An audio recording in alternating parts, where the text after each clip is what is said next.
Celeste Mercer looked at the mechanic standing in front of her and let out a cold, quiet laugh. Her father's vintage car sat dead in the middle of a small roadside garage, and the single father in the oil-stained shirt standing before it actually had the nerve to say he could fix it. "You think you're good enough to put your hands on Warren Mercer's car?" she asked, her voice carrying the particular chill of someone who had never once doubted her right to look down at a room. Weston Hale didn't answer. He simply turned and bent over the hood. When his collar slipped from his shoulder, a tarnished silver chain fell loose from his neckline. Celeste went completely still. That necklace had been buried with her father. Stay until the end to learn why a dead man's necklace was hanging around a roadside mechanic's neck.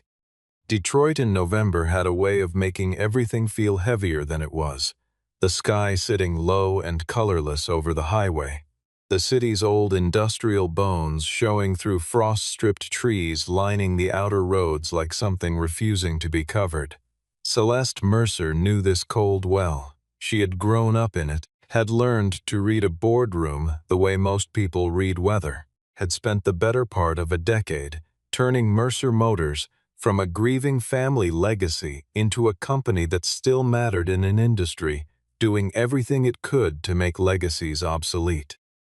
But this particular morning the cold felt different, less like November and more like a verdict that hadn't been announced yet, though everyone in the room already knew what it said. Celeste's uncle, Vaughn Mercer, had spent the better part of 6 months quietly gathering commitments from board members who preferred a clean exit to the uncertainty of holding on, and this morning he intended to formalize in public what he had constructed in private.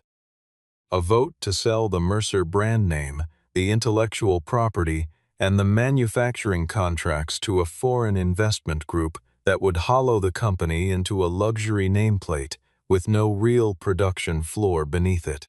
She had chosen to drive the 1968 Mercer Roadcrest that morning, which was not a practical decision, and she understood that when she made it. The car had been Warren Mercer's personal vehicle during the years he was proving something, when the company was still a collection of ideas and one functioning workshop in a converted warehouse on the east side of Detroit. The Roadcrest had aged well by any standard, though it needed delicate handling and a driver who understood that certain machines communicated through feel rather than instrument, and Celeste had learned to read it the way she had learned to read her father, which was to say slowly, imperfectly, and with a great deal of silence. She chose it because walking into that boardroom behind a symbol mattered when the argument she was making was about what a name was worth, and because she needed something that morning that was unambiguously real, and the car was the most real thing she had left of him. The engine died without warning, without drama, without even a sound that would have let her prepare. The instruments going dark as the car coasted without power to the road's shoulder, as if it had simply decided it was finished. Her security detail moved quickly, but there was nothing to protect against. The Roadcrest had stopped, and the nearest Mercer technical crew was nearly an hour away, and the board meeting was in just over 60 minutes. One of the drivers in the escort noted a small garage a quarter-mile back on the service road, and Celeste looked at the dashboard, then at the clock on her phone, then at the road ahead, and recognized the particular calculus of no good options, only less bad ones. The Roadcrest was towed to a garage that looked like it had survived every automotive trend of the last 40 years by simply refusing to acknowledge any of them. Hale Auto Repair sat on a service road behind a hand-painted sign that had seen better decades, small and cluttered in the specific way of a working shop rather than a disorganized one, every surface holding something that had been used, repaired, or was waiting patiently for one of the two. Weston Hale came out of the bay wiping his hands on a cloth that was already beyond saving, and Celeste looked at him from the car door before she had even fully stepped out and made a decision about him before he opened his mouth. Weston was tall and broad-shouldered, unhurried in the way of a man who had long stopped measuring himself against other people's timelines, and there was something in the deliberateness of his movement that would have read as quiet confidence to anyone not already committed to reading it as something else. He asked what had happened with the car without preamble, looking at the road crest rather than at Celeste, and she gave him the answer she had already decided was his ceiling. Nothing he could fix. Garrett Holloway called while she stood in the garage entrance, and his voice came through the phone with the measured urgency of a man who had learned that pressure was most effectively applied through calm. He told her the board was assembling, that Vaughn was already in the building, and that any delay on her part would be framed as incompetence or indifference, and he left it to her to choose which was worse. When she told him where she was, the pause in the line lasted long enough to carry a verdict in it, and Garrett said the road crest was beautiful, but the vote would not wait for it, and she should arrive by any other means available. Celeste looked at the 1968 road crest sitting in the bay and felt something tighten in her chest that she did not name. Weston had already walked to the car, circled it once without touching it, and crouched at the front to look up at the undercarriage with the attention of someone who had been asked a question and was thinking carefully before he answered. He said, without looking up, that it would help to hear the engine before assuming the worst, and her assistant relayed the suggestion with visible skepticism, and one of the security detail crossed their arms without being asked, and Weston remained in his crouch and waited for someone to make a decision. Celeste asked him what exactly he thought he was qualified to assess here, and he said he thought the car would have an opinion about that before either of them did, which she found infuriating, precisely because it didn't answer the question. She said the words that would matter later, the ones she could not take back. She said that some vehicles were not designed for mechanics who were using other people's legacies to practice on, and that if he was hoping the name on the hood would become a story he could tell later, she was not in the habit of giving those kinds of gifts to strangers. It was cruel in the way that only efficient people can be cruel, clinical and precise and dressed as practical observation, and one of her team members laughed quietly at exactly the right volume to be intentional. Weston Hale did not get angry. He stood up straight, looked at her for a moment, with an expression that was not quite a reaction to anything she had said, then turned back to the car and reached for the hood latch. When he lifted the hood, the movement pulled his shirt collar down from his shoulder, and the silver chain resting against his collarbone swung forward and caught the light from the garage window. And Celeste saw it before she processed what she was seeing. The chain was old, hand-hammered silver, and at its center hung a small compass pendant, and on the back of that compass, even from 5 feet away, she could read the 2 letters engraved there because she had watched her father run his thumb across them more times than she could count. WM. She crossed the garage floor without thinking about it and said very quietly, "Where did you get that?" Weston turned from the engine and looked at her. He had heard the change in her voice, the specific shift that happens when someone stops performing and starts actually feeling something, and he recognized it the way a person recognizes a sound they heard once in childhood and never fully forgot. He said that her father had given it to him. Celeste's first response was not grief but the instinct of someone who had spent years in rooms where everyone had a reason to lie to her, and she stepped back and her lead security officer moved forward without being signaled, and she told Weston the necklace had been in her father's possession at the time of his death and that she was not going to stand in a roadside garage and be told a story by a stranger about an object she had known her entire life. Weston did not become defensive. He took the chain from his neck and laid it on a clean cloth on the workbench, and then he stepped back, which was the opposite of what someone trying to hold on to something would do, and this particular gesture confused Celeste more than any argument could have. She stared at the pendant on the cloth, and the compass face was scratched along the right edge, a small gouge that curved inward, and she remembered that gouge with the absolute precision of a moment that had been small enough to forget and significant enough that her body had kept it anyway. She had made it herself when she was 9 years old, sitting on the corner of her father's desk and pulling the necklace off his neck to look at it and dropping it against the metal edge of his desk drawer. And Warren had laughed and said, "A compass was only as good as the hand that held it. You could not copy that scratch. You could not know to copy it." Weston spoke without decoration. Many years earlier, when he was 22, he had worked part-time in an auxiliary workshop that Warren Mercer kept separate from the main Mercer Motors facility, a small operation where Warren worked on older vehicles with 1 or 2 trust people. And Weston had been hired through a contact and had no credentials worth naming at the time, only a habit of careful listening and a patience with older engines that Warren had apparently noticed. He said Warren had taught him that you could understand a machine better by what sound it made when it was struggling than by any diagnostic reading, and that this applied to more than cars, but that cars were a good place to start. In the months before Warren's death, he had come to Weston's garage in the evenings, not in a company car, not with any announcement, and sat on a stool near the workbench and talked.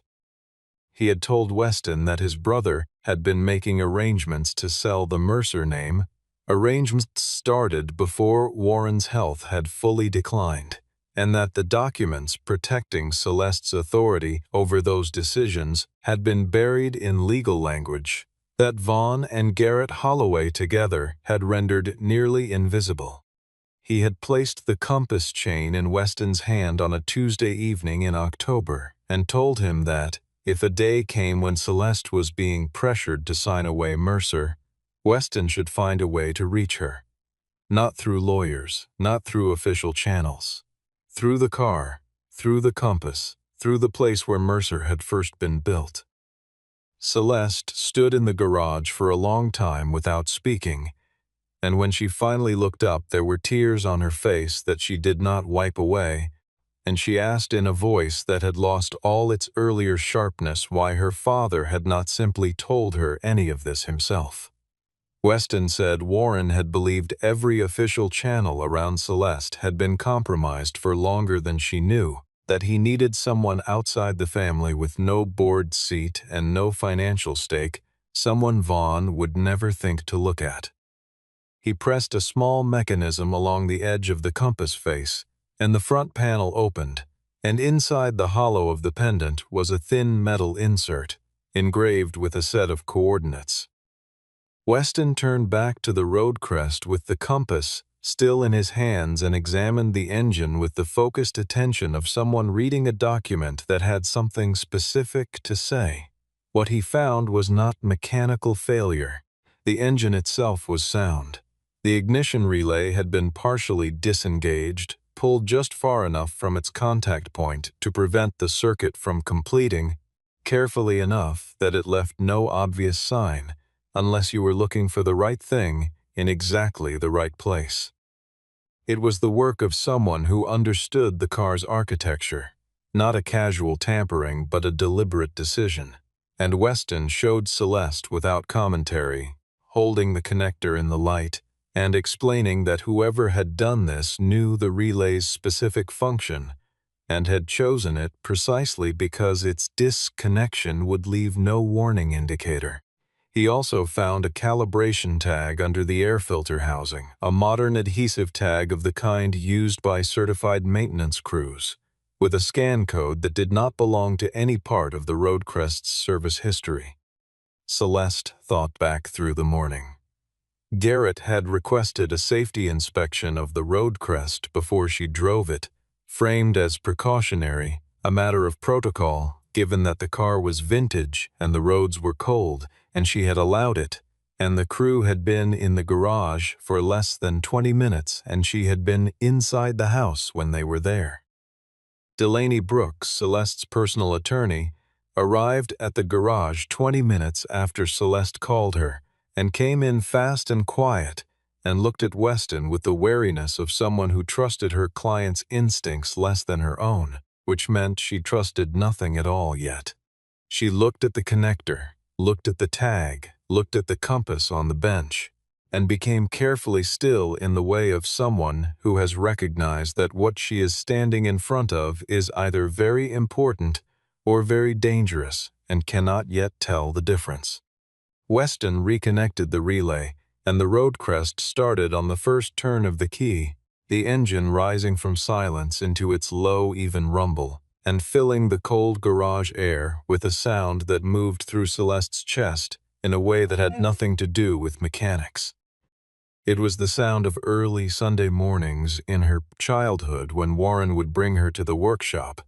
and let her sit in the passenger seat while he checked the timing, explaining nothing, and expecting her to absorb everything simply by being present, and she had absorbed more than she had realized until exactly this moment. But Weston said the car should not go to Mercer headquarters, not yet, because the coordinates in the compass led somewhere else, and he was fairly certain that somewhere else was the reason Warren had built this entire chain of contingencies in the first place.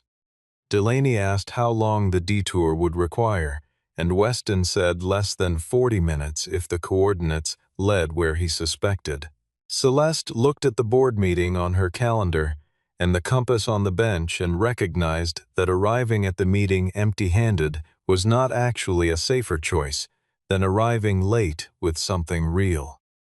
She told Delaney to have a legal notice prepared and sent to the board's secretary flagging the existence of a suppressed testamentary instrument, which would not stop Vaughn from opening the meeting, but would put the board on formal notice that any resolution passed in ignorance of the document could be challenged, and then she got into the passenger seat of her father's car and told Weston to drive. Weston navigated east and south through the part of Detroit that the last 30 years of development had left largely alone, where mid-century industrial architecture still stood in various states of either preservation or patient decline. Celeste sat in the passenger seat and said very little, watching the city pass through the windshield in the particular silence of someone who is allowing themselves to feel something they have been managing for a long time. She asked Weston at some point what Warren had been like in those evening visits to the garage, and Weston was quiet long enough that she thought he might not answer, and then said Warren had been tired in a specific way that had nothing to do with age or illness, the kind of tired that comes from watching something you built slowly be repositioned around you until the thing carrying your name is no longer the thing you built. He said, Warren had talked about Celeste often, not about her performance or her decisions, but about the way she held her hands when she was reading something that mattered to her, the way she always sat on the edge of chairs rather than in them, as if she were ready to move at any moment, and that Warren had found that quality worth noticing. Celeste looked at the road in front of them and said nothing.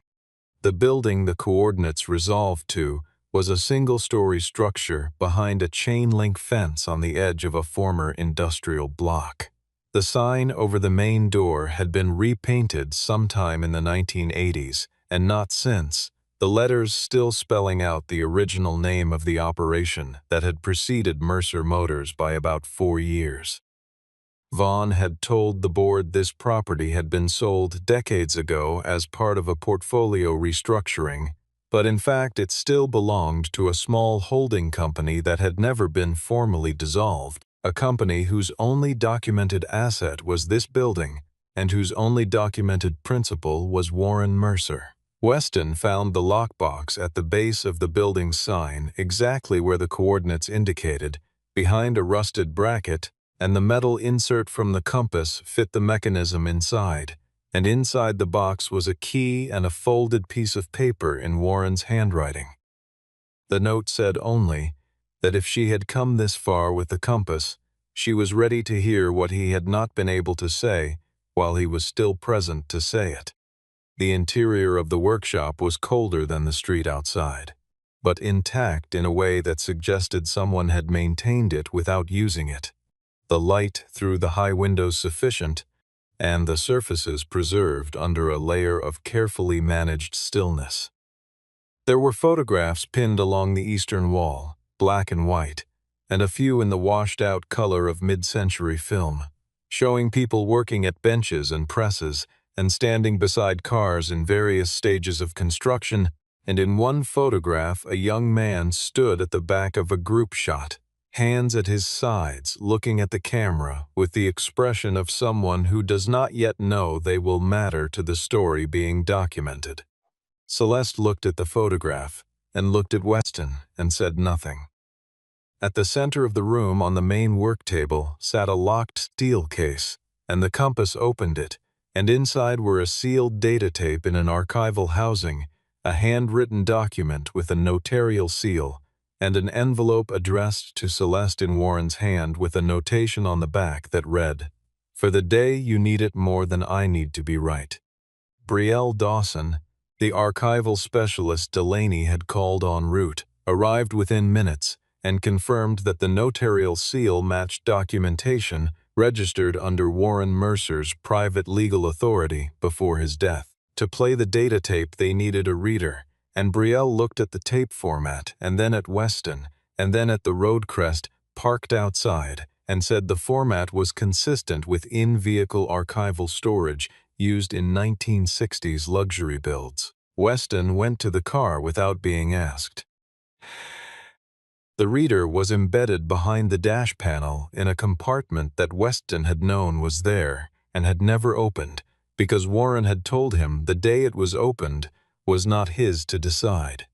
He connected the tape through an interface cable coiled in the compartment beside it and ran the output to a small monitor on the workshop wall, and the screen flickered and resolved, and then Warren Mercer was sitting in the chair at the main table of this same workshop.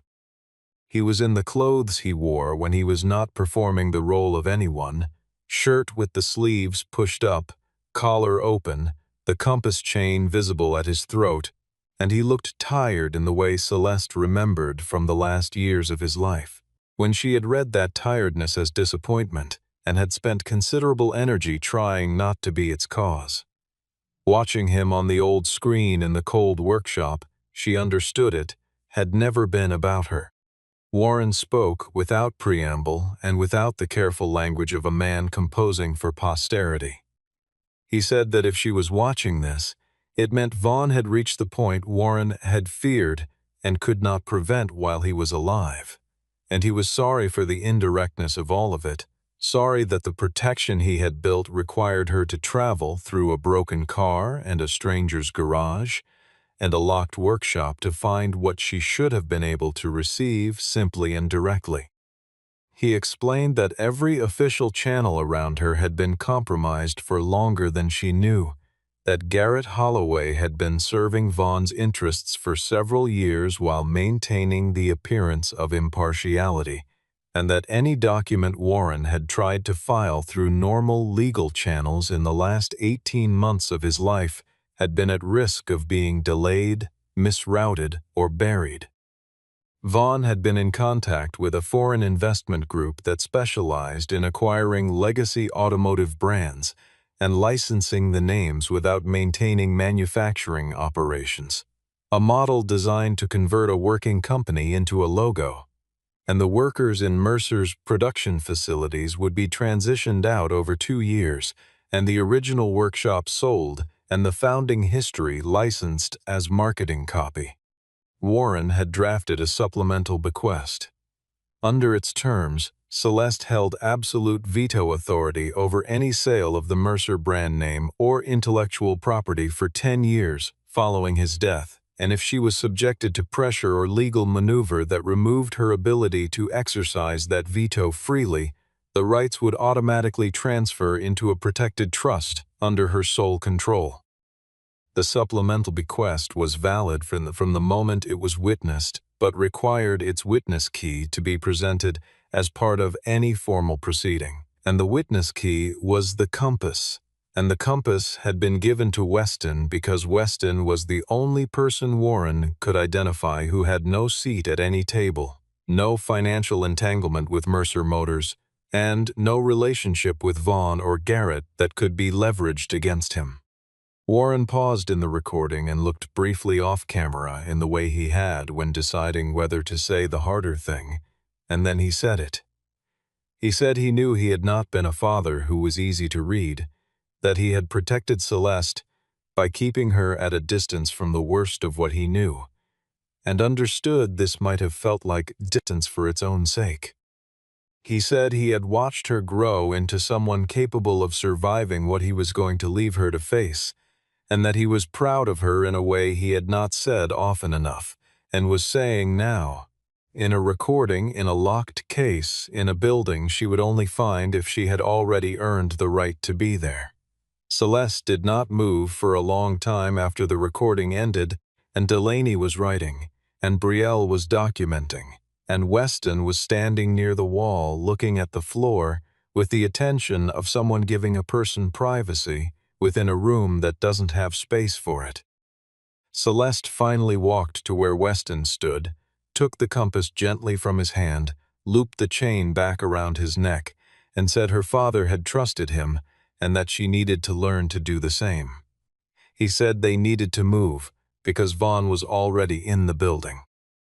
Vaughn Mercer ran his board meetings with the precision of someone who had spent years watching other people chair rooms and concluded that the key variable was controlling when information arrived rather than what information was presented. He opened the session by noting that Celeste was absent, not with visible satisfaction, but in the way you note something unfortunate that is also clarifying, a demonstration of the judgment concerns he had been raising for months. Garrett Holloway had organized the documentation carefully, pages of financial analysis showing the cost of inaction and the specific recovery scenario offered by the acquisition group, framed to make the sale look less like an ending and more like a strategic preservation. And several board members were uncomfortable, but they were outnumbered by people primarily concerned with what the numbers in their personal portfolios were going to look like in 18 months if they stayed in. Outside the building, on the street below, Celeste was stepping out of the road crest with the steel case under her arm and Delaney at her shoulder. The Roadcrest's engine had knocked twice on the final stretch of the drive, the repaired relay working under conditions it had not been designed to maintain indefinitely, and Weston had compensated at the wheel by listening to what the engine was communicating and adjusting accordingly, talking quietly to the car in a manner that was entirely practical and also exactly what Warren would have recognized. In the elevator, on the way up, Celeste told Weston she was about to walk into a room that would not welcome him. That people who had been dismissing her own judgment for months were not going to look at a man in work clothes and see anything other than a complication. And she said this not as an apology but as a description of the terrain. Weston said he had been in rooms like that before and had generally found them easier to read than they thought they were. Garrett had received Delaney's legal notice and had told the board it was a delay tactic and they should proceed. And Vaughn had called for the resolution to be read, and Garrett was standing and reading the formal language of the proposed sale in the style of documents intended to be agreed to rather than understood when the boardroom door opened. Celeste walked in with Weston behind her and Delaney at her side, and the room went the kind of quiet that happens when people recognize they are in a different meeting than the one they thought they were attending. Vaughn looked at Weston with the expression of a man who has dismissed someone so thoroughly that encountering them in a boardroom requires a recalibration of several assumptions at once. And then he arranged his face into something intended to read as patience and asked whether Celeste felt it was appropriate to bring external personnel into a board proceeding. Celeste set the case on the conference table and said she had brought evidence of a supplemental bequest and the witness to its chain of custody. Vaughn said he would be happy to address any documents through proper legal channels. Delaney said the channels they were about to discuss were precisely why proper channels had been insufficient. Celeste did not speak at length before setting the compass on the conference table. She simply placed it down, silver against the dark wood, and let the room respond to it before she said a word. Several of the older board members leaned forward, and one woman who had served on the Mercer board since Warren's tenure put her hand over her mouth, and the compass was not a document or a shareholder resolution or anything a boardroom was designed to process. But it was recognizable, and the people who had known Warren Mercer recognized it the way you recognize the face of someone you trusted, with the complicated feeling of someone who had not thought to ask where it had gone. Celeste said the compass was not her proof but the key to it, and nodded to Delaney. Delaney presented the chain of custody. The compass had been given to Weston Hale by Warren Mercer personally in the final months of Warren's life, and the inscription on the reverse matched archival records held by the workshop where it was originally made. The compass opened a concealed compartment in the original Mercer workshop, which had been maintained under a holding company in Warren's name that Vaughn had represented to the board as having been dissolved. The compartment contained a sealed data tape, a notarially witnessed supplemental bequest, and a handwritten letter, and the tape had been played in the presence of witnesses using equipment found in the roadcrest itself, and the timestamp and format were consistent with a date that preceded Warren's death by approximately 8 months.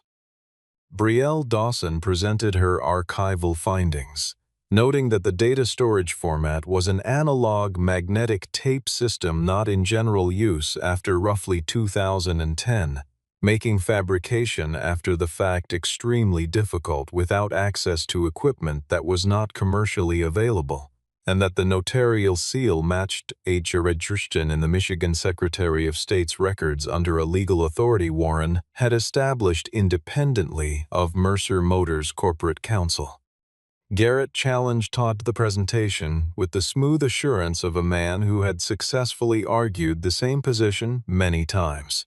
and saw no reason today would be different, saying the documents could have been prepared at any point, and that the board was being asked to pause a properly authorized corporate decision on the basis of materials produced by a person from a roadside garage.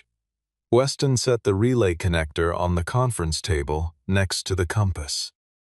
He described what it was and what had been done to it, explained the deliberate nature of the disengagement, and noted that the calibration tag found in the engine compartment that morning registered to a maintenance contractor whose engagement with Mercer Motors was authorized through Garrett Holloway's office 3 days prior. The room shifted. One board member asked Weston directly what his relationship to Warren Mercer had been, and Weston looked at the board member and said he had been a mechanic who worked with Warren in the years before Warren became ill, and that Warren had trusted him with something specific because, in Warren's assessment, he was the one person in the situation who could not be bought with anything on offer in that room. The board member looked at Weston, and then at Vaughn, and then at the compass on the table. Vaughn made one final argument.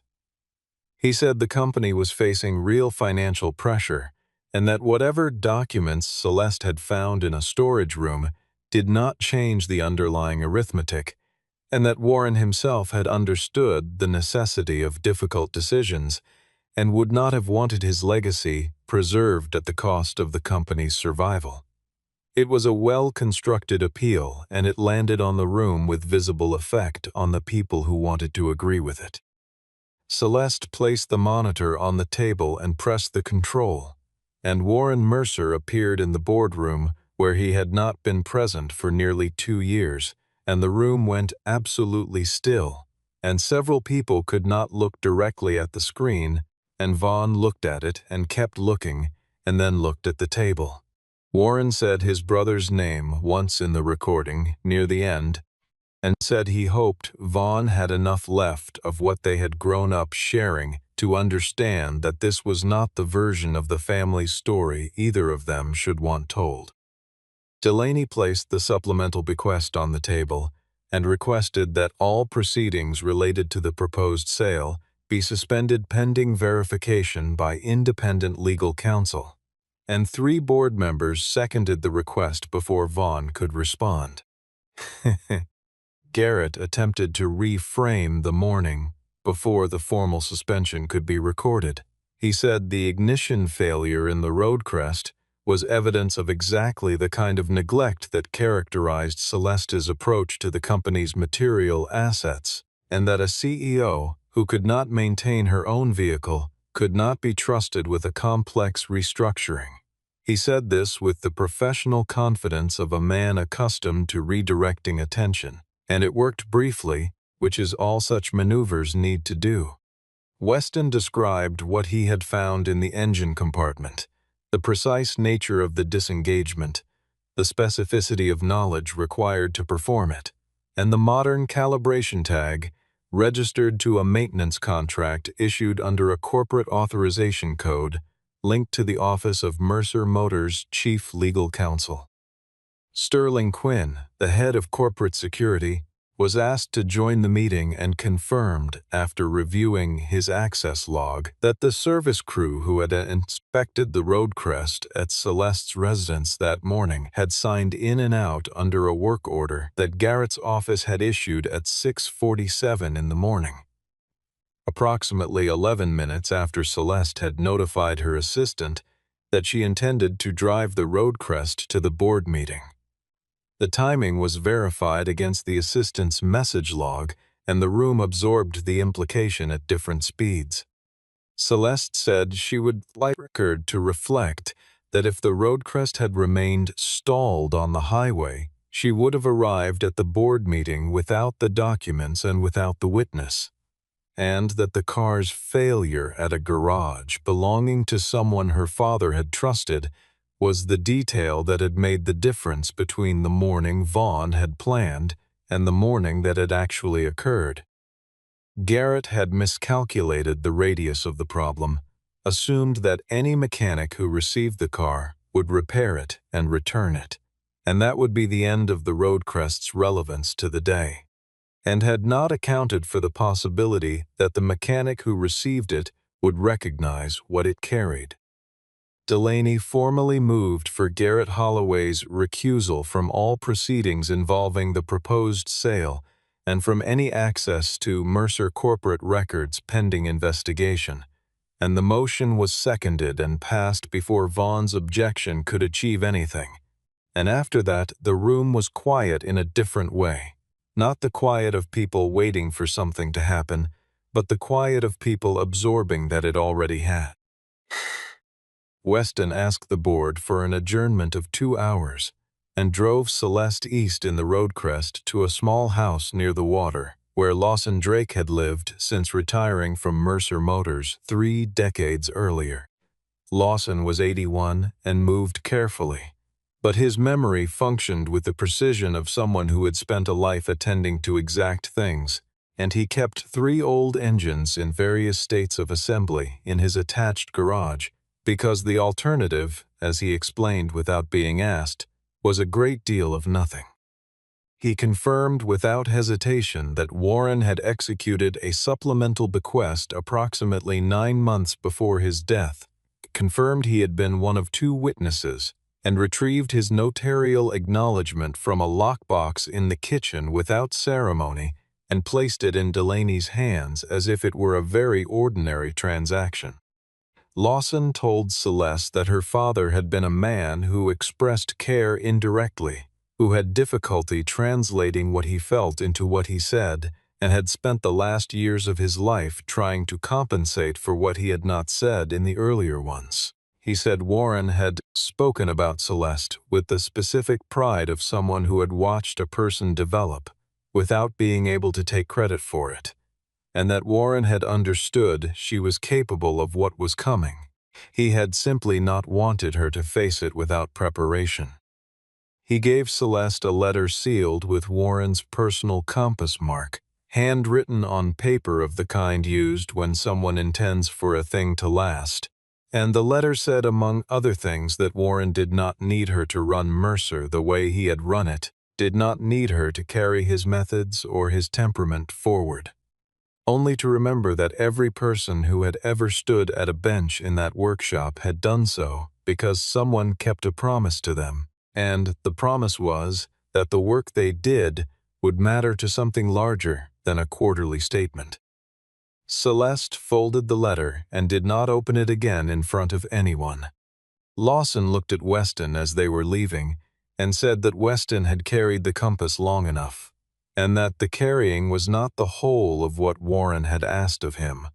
and the rest of it was being willing to step forward and be named, not as a symbol or a story, but as a person who had done a thing that mattered and was allowed to have that acknowledged. Weston stood in the doorway of the small house and looked at the lake for a moment, and said he understood, and the composure that returned to his face was a different quality than the one that had preceded it, something that had been measured and was now simply present. The second session of the board meeting had a different quality than the first. The room's physics having shifted in the way rooms shift when the person who had been controlling information is no longer the one controlling it. Celeste presented a recovery plan that was not a counterproposal to the acquisition offer, but a reframing of the company's situation, starting from a different premise about what Mercer Motors actually was.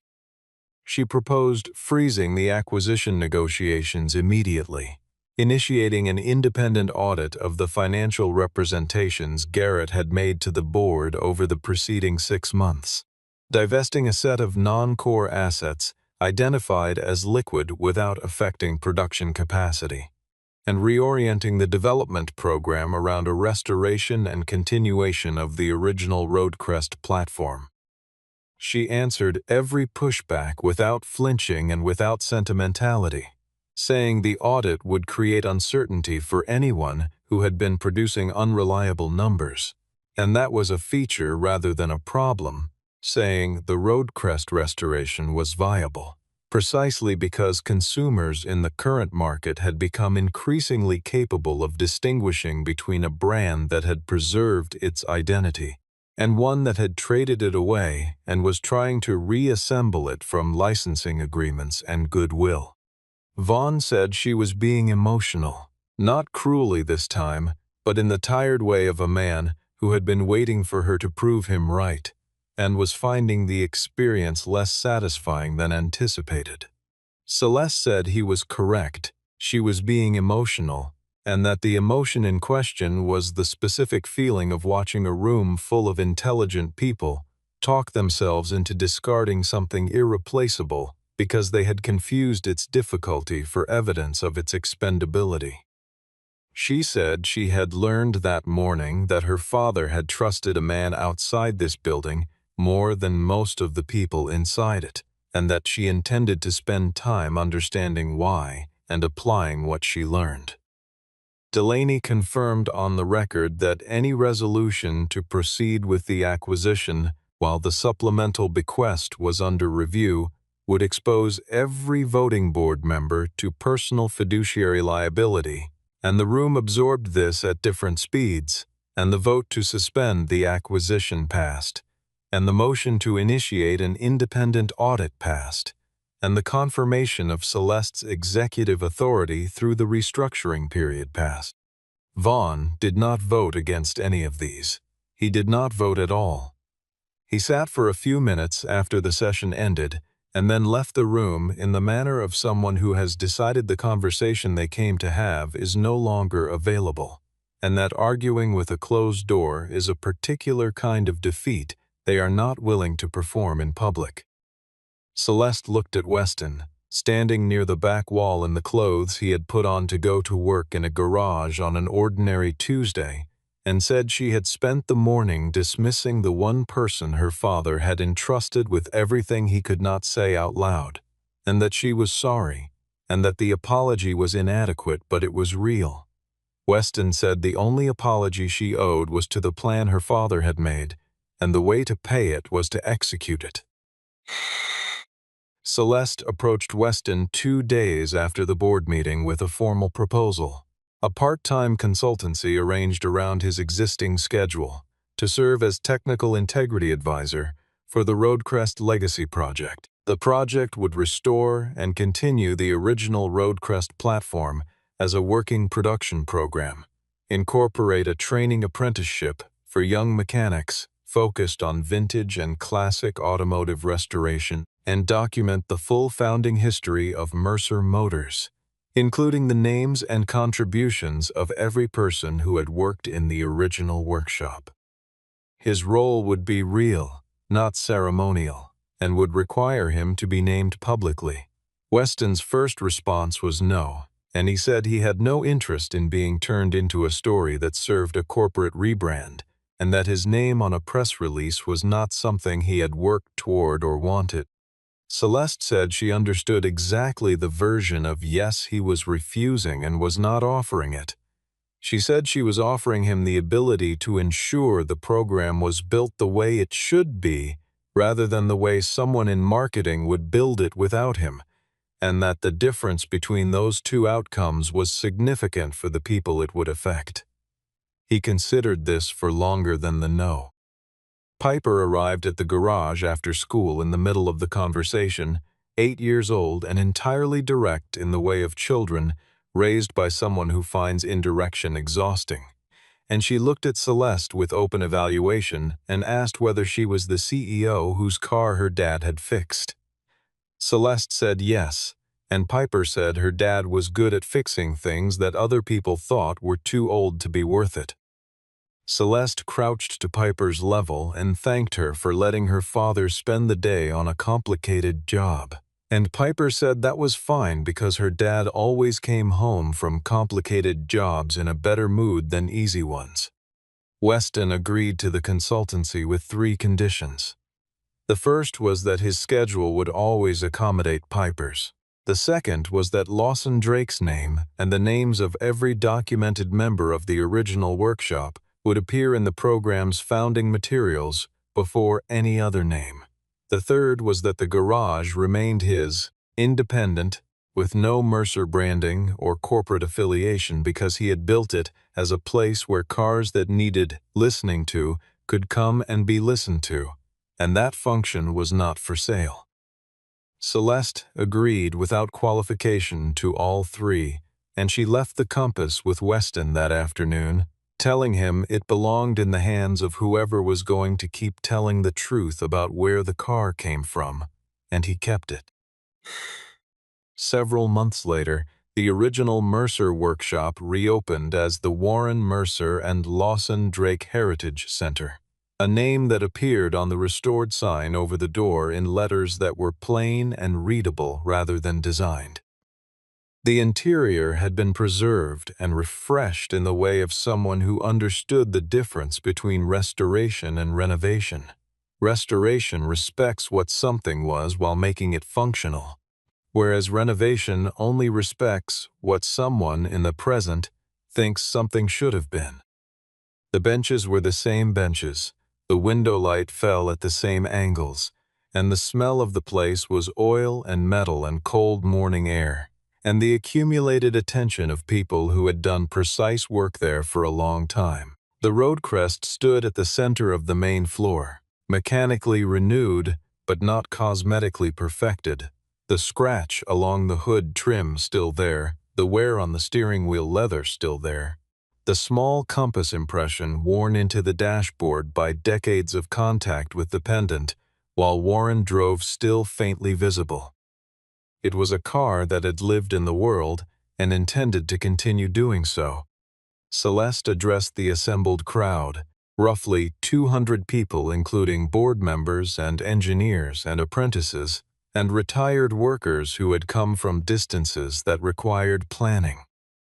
She said she had nearly made an irreversible decision a few months prior, one that would have converted her father's company into something that bore his name without containing anything he had meant by it. and that she had been stopped not by a legal strategy or a financial argument, but by a car that broke down in front of someone who understood what it carried, and by a necklace that had not been lost after all.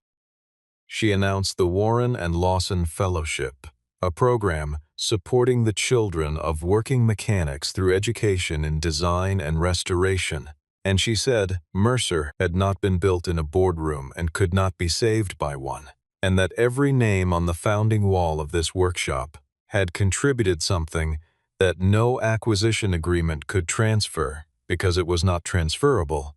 it was only preservable, and preservation required people willing to say so. Weston was standing at the back of the room with Piper beside him, Piper holding a printed program and reading something in it with the focused expression of someone doing real work. He was looking at the road crest with the expression of a man who has finished a job he was asked to do and is now deciding what he actually thinks of how it came out. After the ceremony, Celeste stood beside the road crest and asked Weston how the engine sounded, and he said it sounded like it always had, like something that knew exactly where it was built and had never forgotten how to return there. She put her hand on the hood and smiled, and the compass necklace in the glass case on the workshop wall behind her caught the light from the high windows the same way it had caught the light in the garage. On the morning she had first seen it and gone completely still, the morning she had assumed a necklace was buried and discovered it had been waiting instead.